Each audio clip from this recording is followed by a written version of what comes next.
Yes. It's the bald and the beautiful back again. It's another episode of Highly Debatable, episode number 10 right here on the MVL Network. I'm OSU. I'm hanging out with my man, Sonny Weaver. Sonny, 10 episodes. We hit double digits. I can tell you that out of everybody in the MVL, everybody but us two thought it would actually get to this point. Yeah, I mean, hey, shout out for consistency, right? We're 10 episodes in and we're still going, and until somebody yanks us off the air, we'll continue going. That is absolutely true. Now, just a programming note for everybody out there. We got a lot going on the network tonight. 8 o'clock Eastern, we have MBL Live. It's the Rams and the Eagles going head-to-head. Just a programming note, we will be going live not only here on YouTube, but over on our Twitch channel. So go over, give our Twitch channel a follow. That's at twitch.tv/MBL Network. Both will be going on tonight. If you want to watch it on YouTube, watch it on Twitch. Either one doesn't matter to us, but we are going to be going live over on Twitch as well. Streaming to both platforms. All of our original content, though, will stay here on YouTube. So all of your BTF, all of your Highly Debatable, all of your Commissioner Corners podcast, that's all going to stay here on YouTube. We're just going to have MBL Live streaming on both. We'll have the MBL Live archive still here on YouTube. So nothing really changing if you're a big fan of the YouTube platform, but we will be going to twitch.tv/MBL Network and streaming to Twitch as well for MBL Live games. That's coming up. It'll be just a little bit after 8 o'clock Eastern. Let's throw that scorecard up. Sonny Weaver, third time's the charm, but not for you, because third time in a row, it was the beautiful of the bald and the beautiful coming out with the win. Sonny pointed out a good point. I don't know why it's only 10 rounds, but I guess this one is the decider for season 1. We're still we're gonna keep going. We're not taking a break or anything, but I guess season 1 ends tonight. Well, maybe it ends tonight. So when I win this week, we were just talking about the tiebreaker for this, and we've got a plan for a tiebreaker show if necessary. So obviously, I suggest you guys vote for me tonight so we can hit that 5-5 tie, and we can roll out the tiebreaker special here next week. Don't do that one. That's a bad choice. That's enough talk. Again, folks, if you're joining us for the first time, be sure to vote hashtag OSU wins or hashtag Sonny wins at the end of round 3 in the chat, or if you're watching this on YouTube in our archives, in the comments down below so you can decide who wins this round. Enough talking. Let's get to round 1. And in round 1, we're going to talk about who's down but not out. Sonny, we've talked about this with Bomber on our last MBL Live. A lot of parity in the MBL right now. Not a whole lot of teams separating themselves from the pack. We've seen a lot of teams that were having great years last year, not having such great years this year, and some on the flip side. So my question for you, who's down but not out? Who's a team that is struggling early in the season, but you look at them and you go, this is an aberration, this team's going to be fine, and they're going to be either challenging for a playoff spot or maybe even a division? Well, I think the obvious choice here is to go out to the NFC East, and my pick is going to be the New York Giants. They're sitting at 1-3 right now, and obviously that's not a good record, but when you look at who they've played, they got demolished by a good Steelers team. They lost to the Cleveland Browns, and then they just recently lost to the New Orleans Saints. Those are 3 really good teams. They've got a division win over the Dallas Cowboys. I think they're going to turn around. I think they are going to be in the talk for the division and possibly a wild card. I think when you look at their schedule down the stretch here, they're starting to get to a lot of teams with losing records over the next 5 or 6 games. So I think the Giants are going to flip this thing around, and they could be looking at 9 to 10 wins and probably that NFC East. Yeah, that NFC East is a whole mess of teams. We saw the Washington Redskins lost a game to the Philadelphia Eagles, who you'll see tonight on MBL Live. I'm going to go with the team. I don't like doing this, but the team that I keep looking at as who is down but not out is I'm going with your Tennessee Titans. Don't do it. And I know, and it's a win-win for me because at the end of the day, either I'm right or I completely jinx Sonny's season. So really, it's positives all around. Here's why, though. I think the Tennessee Titans are down but not out. They're 2-3 right now in a division that I don't have a whole lot of faith in anybody else in that division. The Jaguars are having a down year now with Daniel Shirley out for we're talking 7 weeks. That team's going to take a big dip. I don't believe in the Indianapolis Colts with Josh Dobbs at the helm. And the Houston Texans in the middle of an ownership change. They're still trying to figure out where they are. So add in the fact that the Titans have lost 3 games. And if you set aside let's remind everybody, the 50 burger dropped on NBL Live in week 2, 56-35, the Los Angeles Chargers. They've lost by 2 points to the Green Bay Packers and by 2 points to the Baltimore Ravens. 2 teams that are having fantastic seasons. The Ravens 3 wins this year. The Packers 3-1, and I've said are an underrated team. They also have a 3-point win over the Pittsburgh Steelers.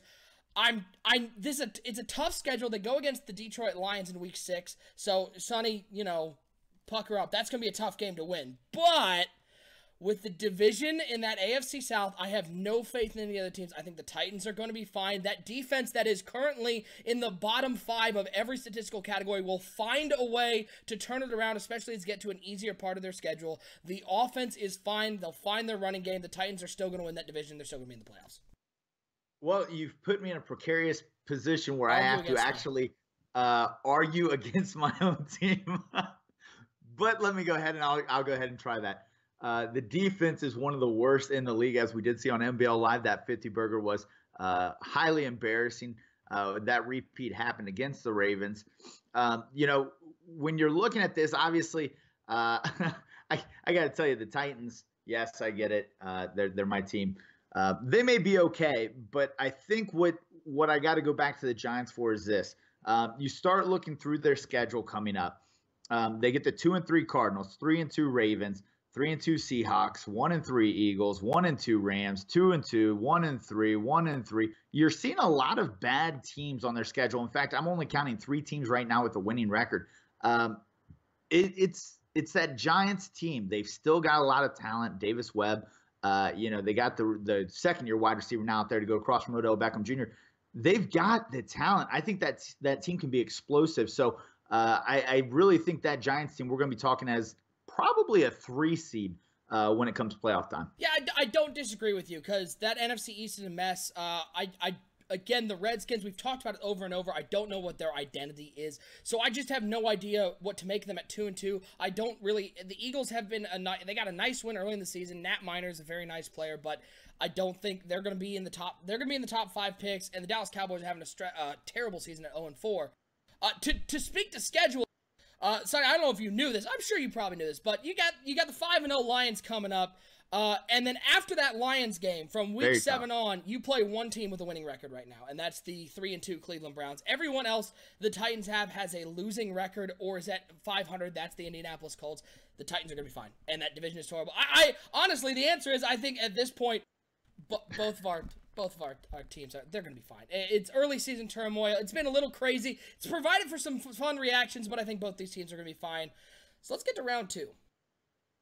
And following the theme of that contender, pretender, who's going to be okay, who's not, let's go to individuals. Let's look at the stat side of the NBL, Sonny. I'm going to ask for one contender and one pretender, looking at the stats early in the season, who you think is really this good and who you think is just having some early season success. I'm going to go first on this one, and I'm going to start out with my contender. And the one I keep looking at, that San Francisco 49ers rushing attack with Kareem Hunt. I like Kareem Hunt, and the reason why I think he's a contender is, A, he's getting more carries than a lot of these other running backs in the league. He's sitting there, he's got 57 carries, just over 400 yards. That's 7 yards a carry and 4 touchdowns. This San Francisco team has been begging for a rushing attack over the last couple of seasons, and that's why I love Kareem Hunt. He comes over from Kansas City, a season where he only had 3 carries all of last year for -7 yards. This guy needed a change of scenery. Kansas City's got their rushing attack solidified. He comes out west to the NFC West, where I like that Seahawks defense. I don't like a whole lot of the other defenses in the NFC West. That Cardinals and Rams defense, I think, are a little porous, especially against the run.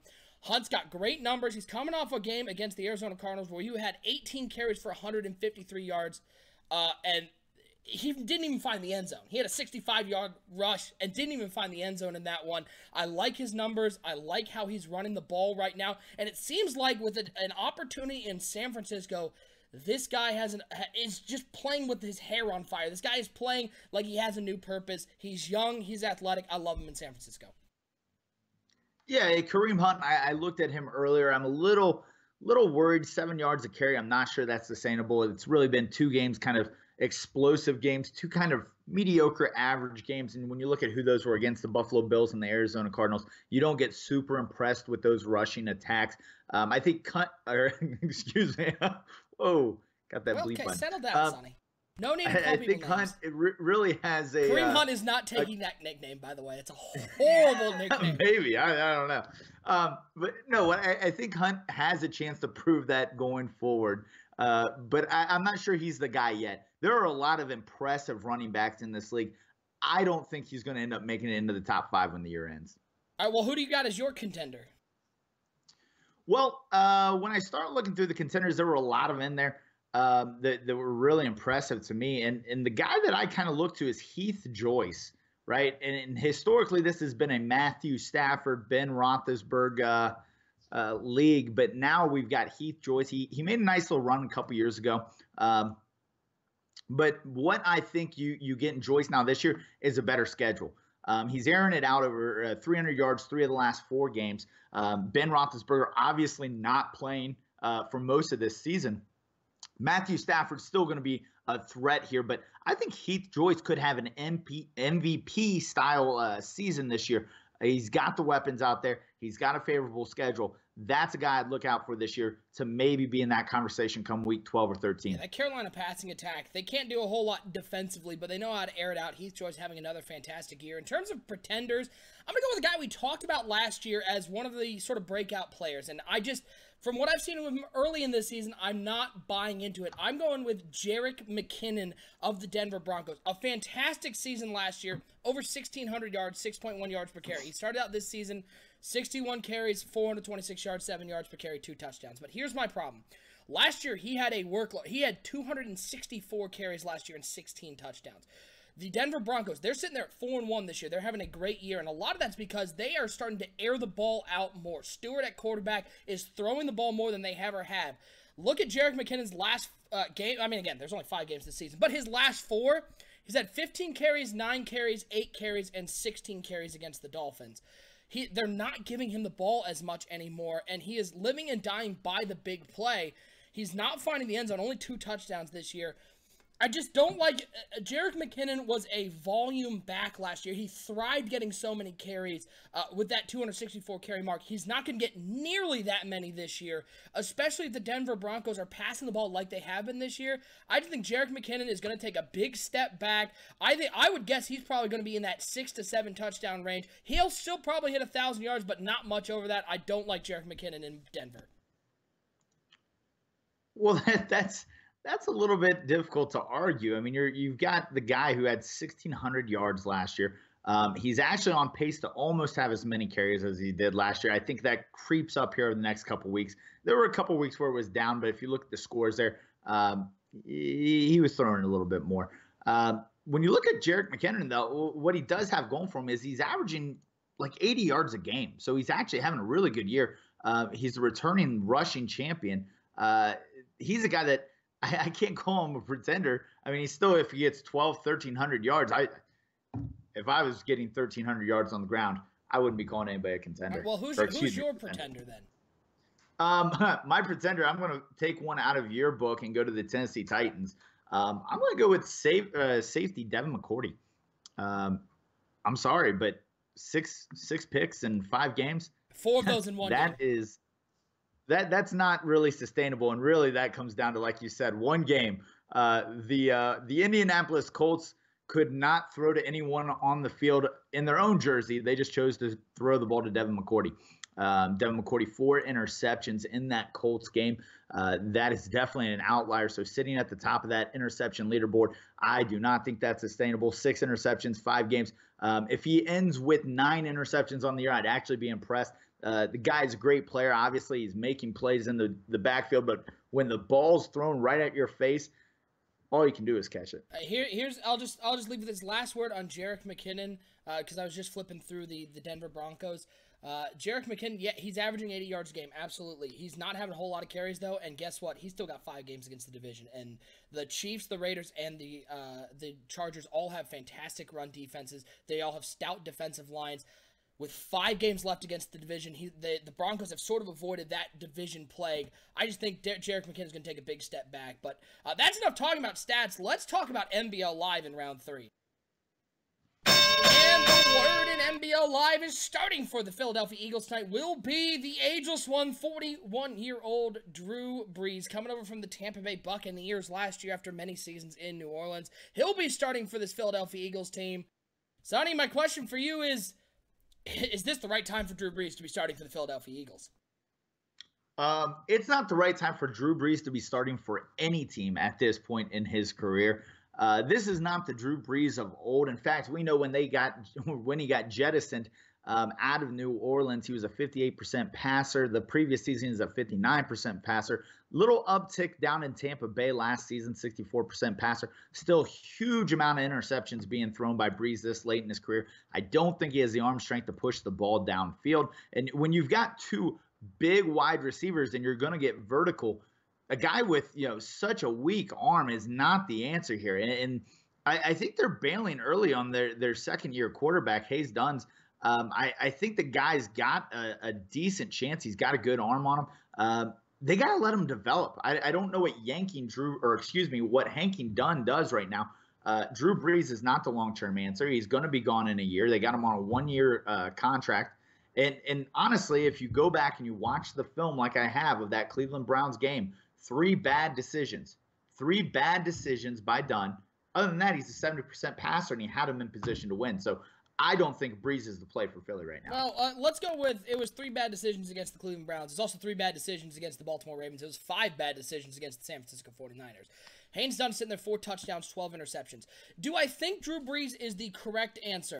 No, I in general tend to err on the side of the minute that you pull a young quarterback, I think it's sort of a shot at their confidence. I don't like doing that. He's 4 touchdowns, 12 interceptions. That's nothing new in Philadelphia. But here's where I'm going to go play that devil's advocate and go, I understand where they're coming from. They play in the NFC East. They are 1 game back. This is a team that is, I think, seeing a window where they go, let's try whatever we can to stay relevant in this race because we may not have another opportunity. Drew Brees is a veteran. Haynes Dunn will be able to watch one of the greats play and learn from him instead of being thrown into the fire. I in general don't like the pulling of a young quarterback. If it were me running the team, I wouldn't pull Haynes Dunn this early. But I think when you're the Philadelphia Eagles and you're looking at the standings in that NFC East, boy, it's pretty hard to not be like, let's take whatever chance we have, especially with Haynes Dunn coming off of 2 touchdowns, 6 interceptions in his last 2 games. Let's throw Drew Brees out there. Let's see what we have. If he comes out on NBL Live and he balls out, you've made a good choice. If he doesn't, you know Haynes Dunn and you're going to be riding him the rest of the time, and you may still be in the division fight. I just think that the Philadelphia Eagles see a window of opportunity right here, and they don't want to lose it. Well, what's Haynes Dunn going to learn from? Last season, 16 touchdowns, 26 interceptions. Year before, 2 touchdowns, 7 interceptions. Year before that, 15 and 22. This is not the Drew Brees of old. It doesn't make any sense at this point. I'm telling you guys, if you pull your young quarterback, you don't get him back. Drew Brees at 41. Easily injured. So what, you're going to turn around later in the season when he gets injured and say, hey, we're going back to you. We have to. So magically figure it out now when you could have been learning all season when the race was close. Not when the pressure's on, but when there's no pressure. When you're the guy that's just there. But now you're going to say, hey, guys, we need you later this season when Drew Brees turns out not to be the guy. Get back in there, kid. Go make a play. Again, I don't disagree. If it were me running the team, I would have started Drew Brees from the beginning as opposed to pulling Haynes Dunn 6 games in. The only thing I'm seeing is, yes, you talk about Drew Brees, 16 touchdowns, 26 interceptions. Last season, he had a quarterback rating of 73.8. He also had, in 2017, a quarterback rating of 75.2. Fun fact, Haynes Dunn, last year had a quarterback rating of 42.7. This year, 56.5. 20 points in quarterback. Getting better. He is getting better, but 20, also, by the way, a sample size much less, but 20 points in quarterback rating is a big deal, especially when you're a team looking up and seeing all the teams ahead of you and going, we might actually have an opportunity to win this division. Well, that's round 3, folks. Again, post in the chat or in the comments if you're watching this on the archives. Hashtag OSU wins. Hashtag Sunny wins. Don't let this one go to a tiebreaker. Let's get to the part that everybody's looking forward to. It's shout-out time here on Highly Debatable.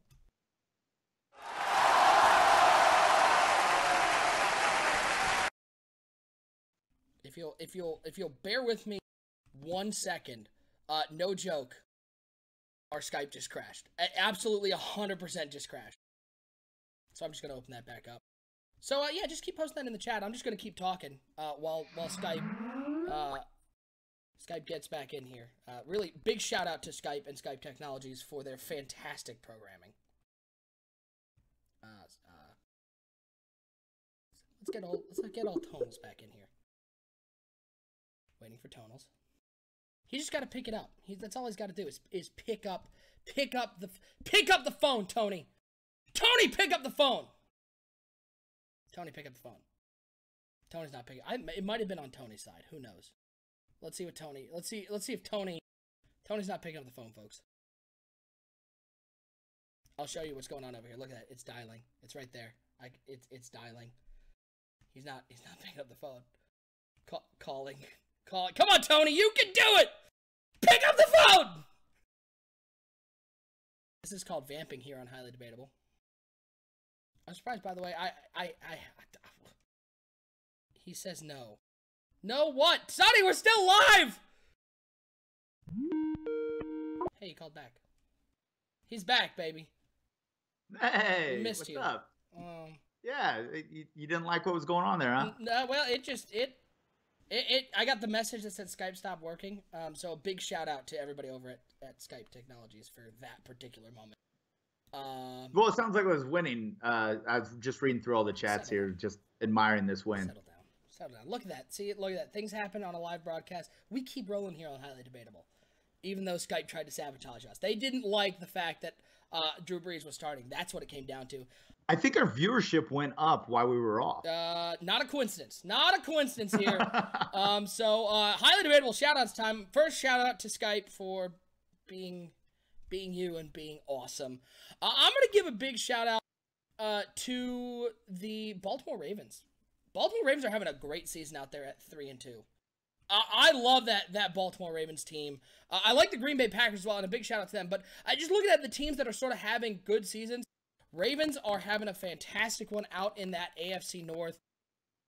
It's a tough division to get wins in, and this Baltimore Ravens team is finding a way to stay relevant, and they're doing it with a balanced attack. They're 15th in passing yards, 8th in rushing yards. They've got this Andrew Luck, Andy Dalton sort of thing going on with injuries and whatnot. Terrence West is having a nice season. I just like this Baltimore Ravens team. It's a tough division to play in. They have to play behind that Browns and Steelers team every year, and it always seems like we forget about the other two teams in that division, but a big shout-out to the Baltimore Ravens and the season they're having. I hope they keep it up, and I hope we see a real challenge in that AFC North. I gotta tell you, you son of a gun, the way you're just like manipulating this stuff with the shout-out, but then giving the credit to the Titans, I will hang out. It's masterful the way you've been playing mind games tonight, but I don't want that to detract from my shout-out. And I'm going to call it my tout out. Oh boy. Because, guys. I think this is Tout's, by the way, third mention on Highly Debatable. It really is. Tout's a star, man. But all I heard coming into the year was that the Indianapolis Colts have a new and improved offense. The only thing I saw was, not even Andrew Luck, Jacoby Brissett and Kirk Cousins maybe throwing 7 interceptions. I believe he followed it up with another 5 or 6 interception offense. If Tout's offensive strategy is just try to throw enough interceptions to, beat his opponents into submission, I don't think it's going to work. So shout out to Tout, the offensive coordinator extraordinaire. That sounds like the shout out to the guy that gets knocked out in the UFC trying to break the other guy's hands with his face. Like that's what that felt like to me. We appreciate everybody tuning into Highly Debatable, episode number 10. Again, if you're watching this live, keep posting who you thought won. If you're not watching live, you're watching on their archives, post it in the comments down below. We'll tally that bad boy up. But I guess that's done with Season 1. I guess Kyle has made it. Season 1 is over. But Season 2 starts like next week, so that'll be fun. A reminder, NBL Live coming up in just a couple minutes. Just going to switch everything over on Twitch now, twitch.tv/NBL Network. Go check out our Twitch. Give us a follow over there. We'll be doing it as well here on YouTube, so don't go anywhere. We've got NBL Live action coming up. For my co-host, Sonny Weaver, I'm OSU. Thanks for tuning in to Highly Debatable. We'll see you in like 5 minutes right here on NBL Live.